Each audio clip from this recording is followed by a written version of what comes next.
আসসালামু আলাইকুম বন্ধুরা, তোমরা সবাই কেমন আছো? নতুন একটা রেসিপি দেখার জন্য সবাইকে ওয়েলকাম জানাচ্ছি। একদম নতুনভাবে তোমাদের জন্য নিয়ে আসলাম সাবু দিয়ে কলপিঠার রেসিপি নিয়ে। একদম ডায়মন্ডের মতো, তাই আমি আর নাম দিয়েছি সাবুর ডায়মন্ড পিঠা। তাহলে চলো রেসিপিটা শুরু করা যাক। প্রথমে আমি এখানে নিয়ে নিলাম সামান্য পরিমাণ সাবুগুলোকে আগে ভিজিয়ে রেখেছি। সাবুগুলোকে ব্লেন্ড করে নেব। দেখো আমি ব্লেন্ড করে নিলাম। ব্লেন্ড করার পর একদম স্মুথ হয়ে গেছে। এই সাবুগুলোর মধ্যে আমি কোনো কিছুই অ্যাড করব না, না ময়দা না চালের গুঁড়ি। এই কল বা সিরিঞ্জ পিঠাটা আমি 3টা কালারে কালার করে রেডি করব। অরেঞ্জ, গ্রিন আর হোয়াইট কালার দিয়ে আমি পিঠাটা তৈরি করব। প্রথমে আমি গ্রিন কালারের পিঠাটা তোমাদেরকে বানিয়ে দেখিয়ে দিচ্ছি। এই পিঠাটা বানানোর সময় ততটা সুন্দর লাগবে না, যখন পিঠাটা বানানোর পর শুকানো হবে, তেলের মধ্যে ভাজা হবে, এতই সফটি হয়, মুখে দিলে একদমই মিলে যায়। তোমরা একবার ঘরেতে ট্রাই করে দেখবে। সাবু দিয়ে ডায়মন্ড পিঠাটা খেতে দারুণ স্বাদের হয়।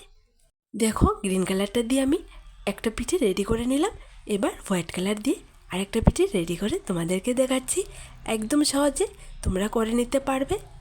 তোমরা যখন ঘরেতে এই পিঠাটা তৈরি করবে তখন সাবুর মধ্যে না চালের গুঁড়া না ময়দা কোনো কিছুই অ্যাড করবে না। সিম্পল সাবু দিয়ে এই পিঠাটা একবার বানিয়ে খেয়ে দেখবে, বারবার খেতে ইচ্ছে করবে, এতটাই স্বাদের হয় এই পিঠাটা। আমরা তো আটা ময়দা চালের গুঁড়ি দিয়ে সিরিঞ্জ বা কলপিঠা তৈরি করে খেয়েছি, কিন্তু তোমরা কি কখনো এরকম সাবু দিয়ে কলপিঠা বা ডায়মন্ড পিঠা তৈরি করে খেয়েছো? যদি না খেয়ে থাকো তাহলে অবশ্যই একবার খেয়ে দেখবে। হোয়াইট কালার পিঠেটাও আমি রেডি করে নিলাম। ঠিক একই রকম করে বাকি পিঠেগুলো আমি রেডি করে নেব। দেখো সবগুলো পিঠে রেডি করা হয়ে গেছে। এবার পিঠেগুলোকে আমি হালকা স্টিম করে নেব। দেখো বন্ধুরা, পিঠেগুলো স্টিম করার জন্য আমি চুলোতে একটা পানি বসিয়ে দিলাম। পানিটা ফুটে এসছে, এর উপর বসিয়ে দিলাম স্টিমারের ভেতরে এখন আমি একটা একটা করে পিঠে দেব আর স্টিম করে নামিয়ে নেব। সত্যি বলছি বন্ধুরা, তোমরা যখন এই পিঠাটা তৈরি করে তেলের উপর ভাজবে তোমরাও অবাক হবে, এত টেস্ট খেতে। পিঠাটা একদম মুখে লেগে থাকার মতো একটা পিঠে। দেখো এক এক করে আমি সবগুলো পিঠে স্টিম করে নিলাম। প্লাস্টিকের পেপারের উপর আমি পিঠেগুলো রেডি করেছি। এবার পেপার থেকে পিঠেগুলো ছাড়িয়ে রোদে দিয়ে ভালো করে শুকিয়ে নেব। এরকম তোমরা বানিয়ে বছর জুড়ে খেতে পারবে, একদমই নষ্ট হবে না।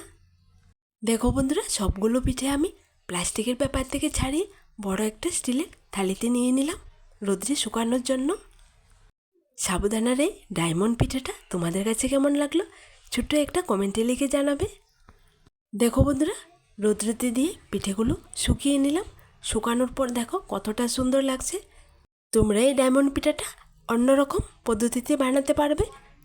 উষ্ণ গরম পানি দিয়ে ভিজিয়ে রাখার পর হাত দিয়ে ভালো করে ম্যাশড করে বানালে স্টিম করতে হবে না, এমনিতেই শুকালে হয়ে যাবে। আমার দেওয়া রেসিপিগুলো তোমাদের যদি ভালো লেগে থাকে তাহলে চ্যানেলটাকে লাইক, শেয়ার এবং সাবস্ক্রাইব করে পাশে থাকা বেল বাটনটি অবশ্যই ক্লিক করে রাখবে আমার দেওয়া নতুন নতুন রেসিপিগুলো দেখার জন্য। আজ এখানে আবার দেখা হবে নতুন একটা রেসিপির সাথে। সবাই ভালো থেকো, সুস্থ থেকো। আল্লাহ হাফেজ।